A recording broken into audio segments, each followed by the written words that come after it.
سپیکر صاحب سپلیمنټري بجټ پیش کول څه نوې خبره نه ده، دا څه نوې روایت نه ده، دا پریکټس د مخکې نه روان دی. خو زه صرف لکه زما د خبره وکړه خبره هغه ریپیټ کوم چې یو طرف ته زموږ وزیر خزانه صاحب سرپلس بجټ پیش کړی دی او بل طرف ته سپلیمنټري بجټ راځي، دا د یو بل سره متضاد دا خبره په ذهن کې نه راځي چې دا څنګه کېدای شي. او زه دا امید ساتم انشاءالله څنګه چې وزیر خزانه صاحب خپل سپیچ کې ویلو چې یاره دا سرپلس بجټ دی، نو زما دا امید دی چې راتلونکي کال کې به سپلیمنټري بجټ دا پریکټس چې دی دا به انشاءالله ختم شي، تفصیلي دا به بیا نه وي. جناب سپیکر صاحب سپلیمنټري بجټ چې دی دا پیش کول څه ګناه نه دی، خو زموږ چې کوم روایت روان دي موږ چې کوم وینو کوم لیدلي دي نو موږ د حقیقت نه انکار کوو او حقیقت نه شاته کېږو او چې کوم حقیقت یې هغه عوامو ته نه مخامخ. جناب سپیکر صاحب موږ چې کله بجټ پیش کوو نو زموږ بجټ په مالیاتي اندازو کوم چې دی په اندازو وي او یا د حکومت د فیډرل حکومت په وعدو باندې او چې بیا کله وخت راشي نو یا هغه بیروني قرضې موږ ته میلاو نه شي او یا هغه د حکومت د فیډرل حکومت هغه کوم ایډ شي هغه موږ ته میلاو نه شي، د هغې په وجه باندې بیا دا پریکټس شروع شي. جناب سپیکر صاحب د هغې سره سره زموږ د ادارو چې دی د هغې کارکردګي هم نه ولیدلی شي. او زه به دا یوه خبره کوم چې لاس ټورنمنټ چې کله ته هغه چې کوم لاس بجټ پیش کړی او بیا د هغې نه وروسته په آخرنۍ 2-3 میاشتو کې چې کوم سیمډیز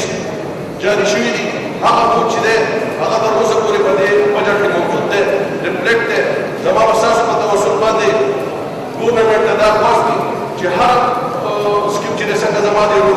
خبره وکړه هر یو سکیم چې دی په هر حالت چې دی چې کوئی سکیمونه دي په هغې کې پیسې نشته فنډ نشته نو مېلمانځلو کې یا کوشت ولا هغه فنډ وکړي چې هغه کوئی سکیمونه څه ډول دي چې عوامو ته کوم ریلیف میلاوېږي چې په نوي سکیمو په شکل کې عوامو ته هغه ریلیف میلاو شي. جناب سپیکر صاحب دا کوم سیستم چې روان دی زما خیال دی چې په شپږ کاله کې چې دی شاید چې هغه زړه سکیمونه ورسره ته ونه رسي نو عوام به د نوي نه او ورځ ورځ ابادي زموږ دومره سیوا کېږي چې ضرورتونه زموږ سیوا کېږي. زما به ستاسو په توسل حکومت ته دغه خواست وي چې یاره هغوی سکیمونه کمپلیټ کړئ، د هغې نه وروسته بیا نوي سکیمونه د حکومت لپاره د عوامو د ریلیف لپاره لاunch کړئ چې عوامو ته د هغې ریلیف میلاو شي. جناب سپیکر صاحب ته به د خپلې هغې خبرې وکړم یو دوه درې زما په هغه کې د هر څه ضرورت دی. جناب سپیکر صاحب هلته کې د اوبو ډېر سخت ضرورت دی، واټر لیول ډاون شوی دی او په ګراونډ په هغې کې چې دي د ادارو ته پته ده ډپارټمنټس ته دا فیوزونه وچې شوي دي. پکار ده چې دا حکومت هغې طرف ته توجه وکړي او هغه د اوبو سکیمونه د قوم لپاره د عوامو لپاره د هغې د ریګولیشن خبره وکړي. په هیلپ کې چې دی جناب سپیکر صاحب زما سره سپیکر صاحب دلته داسې وعده کړې وه دلته کې کمیټمنټ شوی و زموږ هزاره د ټول د ګلجاناباد یونین پوزل دی او هغې کې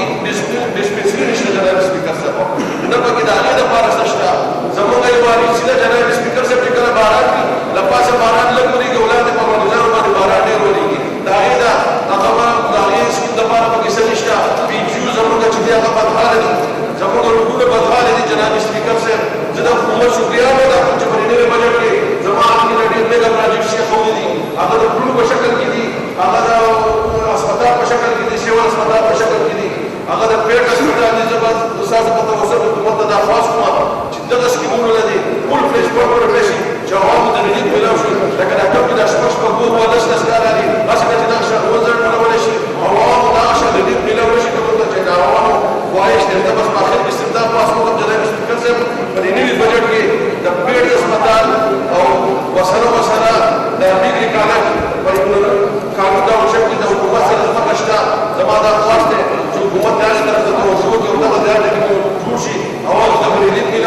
تحصیلي کول کې